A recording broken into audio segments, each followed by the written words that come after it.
नमस्कार. स्वागत तुमचा द न्यूज लॉन्चर मराठीमध्ये. मी अशोक वानखडे.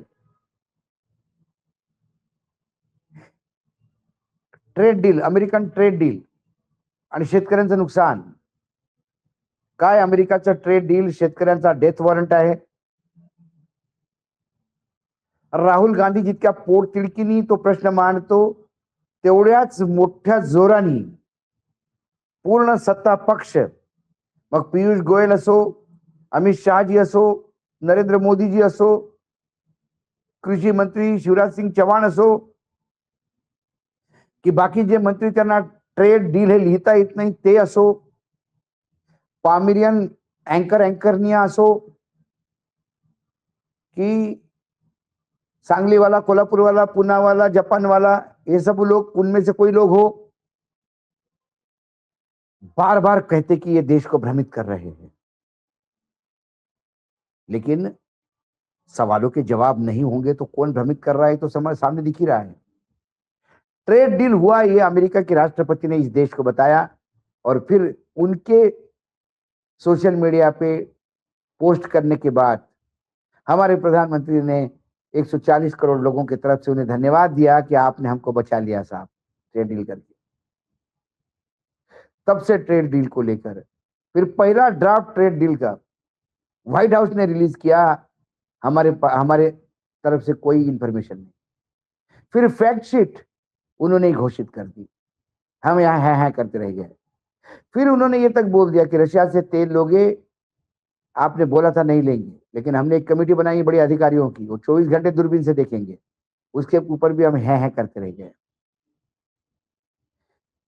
सरकार विपक्ष को बोलने नहीं देती, ट्रेड डील पे बात नहीं करने देती, किसानों पे बात नहीं करने देती. पार्लियामेंट के सेशन का क्या हश्र हुआ ये आपने देखा. अभिभाषण पे बात करने के बजाय प्रधानमंत्री भाग जाते हैं ये बोल के कि 3 महिला उनकी शायद जान माल की हानि कर सकती है, इसलिए हास्यास्पद बातें. लेकिन जब भ्रम पैदा करने के लिए पूरा गोदी मीडिया, पामिरियन मीडिया, एंकरनिया भोंक रहे सुबह शाम तक, ऐसे में लोगों के बीच में जाके जन जागरण जरूरी है. इसीलिए त्यामुळे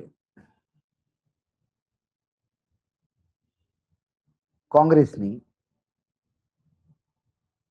एक हाय लेवल मीटिंग बोलावली, इमर्जन्सी मीटिंग आज. त्या मीटिंग मध्ये जम्मू काश्मीर, महाराष्ट्र, हिमाचल, राजस्थान, मध्य प्रदेश या 5-6 राज्याचे जवळजवळ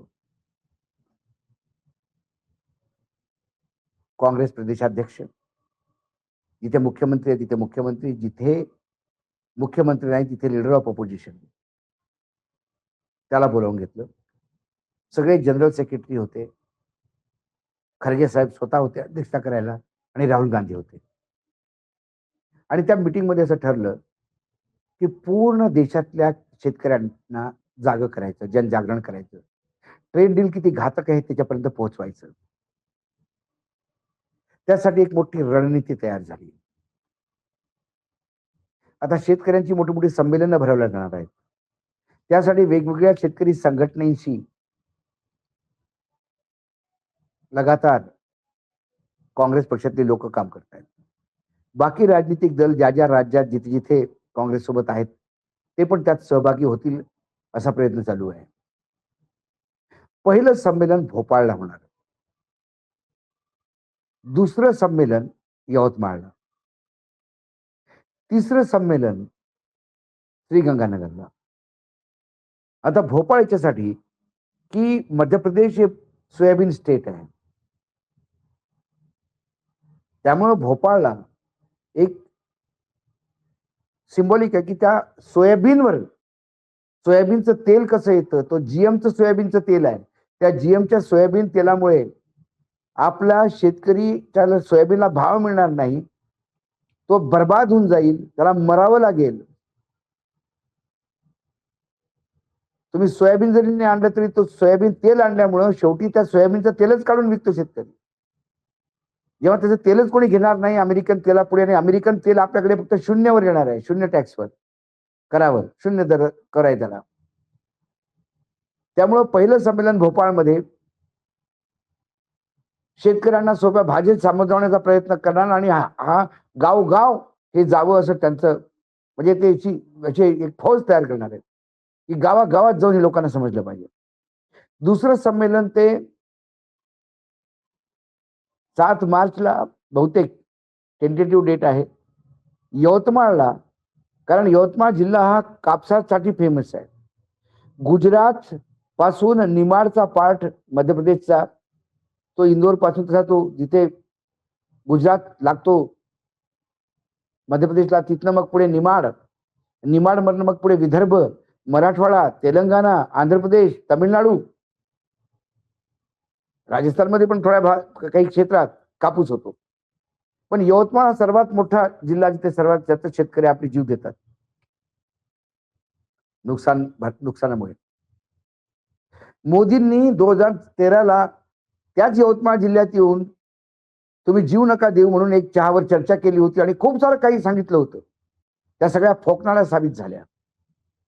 आता राहुल गांधी यवतमाळमध्ये उतरून जनजागर करतील, शेतकऱ्यांना जागृत करतील की तुम्ही कापूस कसा शून्य करावर येतो, दरावर, शून्य दराच्या करावर येतो,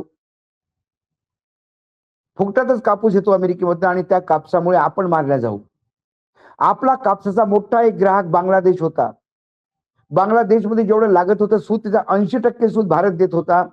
तिथे अमेरिकेने ट्रेड डील केला आणि सांगितलं तुम्ही आमचा कापूस घ्यायचा तर तुमचे कपडे आम्ही 0 डिग्रीवर घेऊ, 0 दरावर. त्यामुळे एक मोठा ग्राहकही आमचा तुम्ही घेतला, सर्वात मोठा तो आयातक होता आमचा. त्यामुळे कापसावाले मेले. श्रीगंगानगर हा राजस्थानमध्ये आहे, त्या भागात मका जास्त होतो. त्यामुळे मका कसा, अमेरिकेतला जो मका एक मोठं प्रॉडक्ट आहे, म्हणजे उत्पादन, शेतकरी उत्पन्न, शेतकरी तिथला उगवतो आणि ते आपल्या भारतात विकलं जातं. तिथे मका पोल्ट्री फार्म मध्ये वापरला जातो आणि जास्तीत जास्त मका एथेनॉल साठी वापरला जातो. ते एथेनॉल पण भारतात फ्रीमध्ये येणार आहे, आणि इथेनॉल काढल्यावर जे राहतं मक्याचं त्याला DDGS म्हणतात, ते पण भारतात येणार आहे, म्हणजे मकाही भारतात येणार आहे. तर सध्या तरी 3 असे डेट तय झाल्या. 3 मधात लोकसभेचं सत्र पण आहे, बजेट सत्र मार्च महिन्यात, ते पण अटेंड करतील. पण सरकारला वाटलं आम्ही AI सबमिट करू देशात, ते लोक सगळे विसरतील, एप्स्टीन फाईल, अमेरिकेचा करार, पण ते लोक विसरणार नाहीत. त्या लोकांच्या मनात ती स्मृती जिवंत ठेवण्यासाठी काँग्रेसने मोठी रणनीती तयार केली आहे आणि काँग्रेस कामाला लागली. दुसरीकडे सरकार आता 23 तारखेला एक डेलिगेशन पाठवतोय अमेरिकेसाठी मध्ये, की आता बाबा या ट्रेड डीलच्या फायनल गोष्टी आहेत, छोटे छोटे आहेत, ते आपण क्लिअर करूया.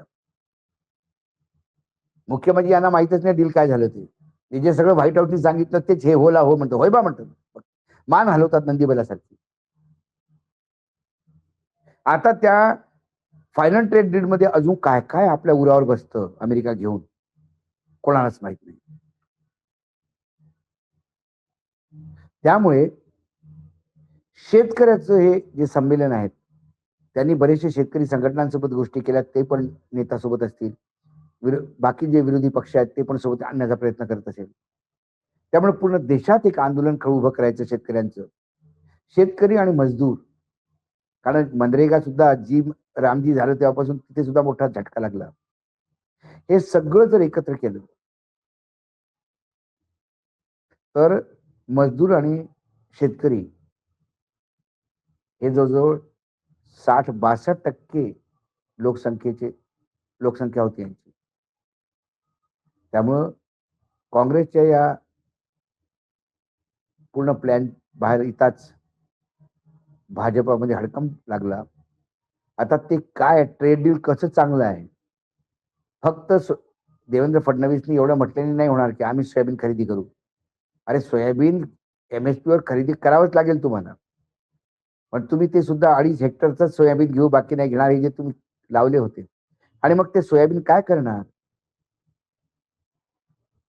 घरी जाऊन काय खाणार का सोयाबीनच्या घुगऱ्या? कारण सोयाबीनचं तुम्हाला तेलच काढावं लागेल आणि तेल कुठे विकणार? अमेरिकन तेल पुढे.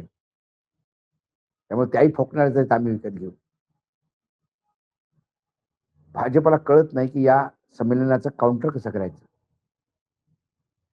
आज न्यूज लॉन्चर मराठीमध्ये एवढंच. पुन्हा येतो काही विषयासोबत. नमस्कार. पाहत राहा न्यूज लॉन्चर मराठी.